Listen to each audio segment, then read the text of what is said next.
Over 2 million of you watched me explain how trauma physically changes your brain.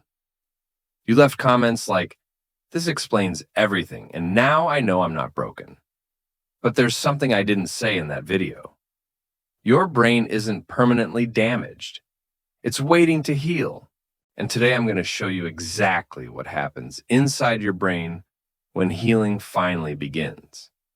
Not metaphorically, biologically. This is what healing actually does to your trauma brain. In the last video, I showed you how trauma reshapes 3 key areas of the brain. Your amygdala becomes overactive, stuck in permanent threat detection. Your hippocampus shrinks, disrupting memory and your sense of time. And your prefrontal cortex, the part responsible for judgment, focus, and decision-making, goes offline. Millions of people recognize themselves in that science. And then almost everyone asks the same question: can this be reversed? The answer is yes, but not in the way most people think. Your brain has a property called neuroplasticity.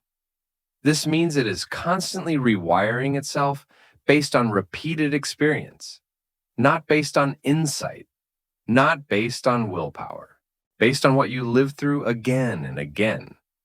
Trauma wires the brain for survival because danger was repeated.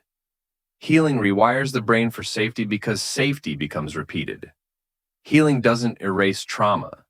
It builds stronger pathways that eventually override it. Think of your trauma response like a highway.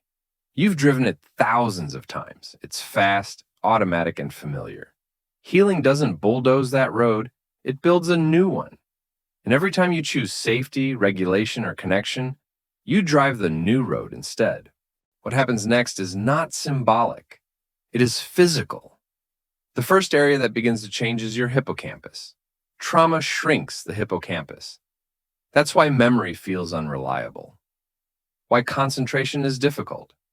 Why time feels distorted, like the past is always bleeding into the present. But when your nervous system starts experiencing consistent safety, the hippocampus begins to grow again.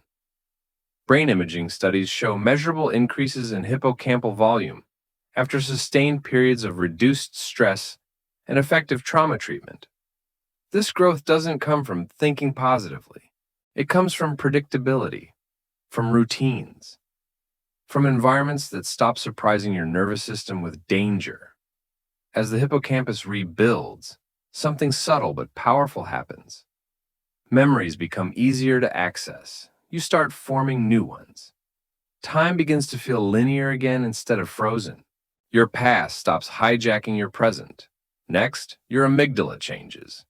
The amygdala is your brain's alarm system.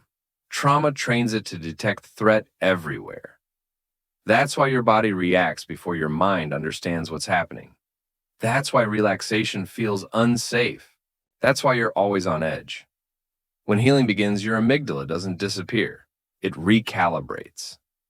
As you repeatedly experience triggers without being harmed, the amygdala learns something new. This is called fear extinction. The trigger stays the same, but the meaning changes. Over time, the amygdala fires less intensely and less often. Brain scans show decreased reactivity and, in many cases, reduced volume. In real life, this looks like quieter reactions. You stop jumping at small sounds. Your heart doesn't race over harmless messages. Crowds feel manageable. Rest becomes possible. The world stops feeling like an emergency. As your amygdala calms and your hippocampus stabilizes, your prefrontal cortex finally comes back online.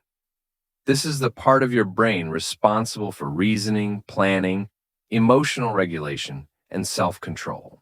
Trauma suppresses it because survival requires speed, not reflection. When danger fades, the prefrontal cortex regains authority. Neuroscience shows that practices like mindfulness, somatic awareness, and emotion labeling strengthen connections from the prefrontal cortex down to the amygdala. These connections act like brakes. Biologically, your brain learns a new hierarchy. Thought can regulate emotion again. Choice replaces reflex. In daily life, this feels like pause. You respond instead of react. You make decisions that align with your values. You see options instead of threats. Your brain's executive system returns to work. But here's the part most people don't talk about. Healing is slow. Brain change happens in weeks. But stability takes months, and full rewiring often takes a year or more of consistent regulation. That's not failure. That's biology. Your brain requires repetition. One calm moment doesn't undo years of threat. One therapy session doesn't rebuild neural networks. Progress comes in waves. You'll have windows of clarity followed by old symptoms. This doesn't mean you're regressing. It means your brain is integrating change. Over time, the baseline shifts. The calm lasts longer. The reactions soften faster. The good days begin to outnumber the bad ones. That's how you know your brain has changed. And what actually creates this change isn't force. It isn't ignoring trauma. It isn't pushing through pain alone. Change happens through bottom-up regulation, working through the body first, through safe relationships that allow nervous systems to synchronize, through revisiting memories in environments that signal safety instead of danger, through small, daily practices repeated consistently. Healing isn't intense, it's steady. This is what healing actually does to your brain.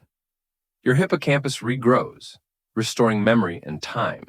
Your amygdala quiets, recalibrating threat. Your prefrontal cortex reactivates, returning choice and clarity. This is not motivation, this is measurable biology. Your brain is not broken. It adapted to survive. And now, with the right conditions, it can adapt again. Healing is not something you force. It's something your brain already knows how to do. It's been waiting for safety.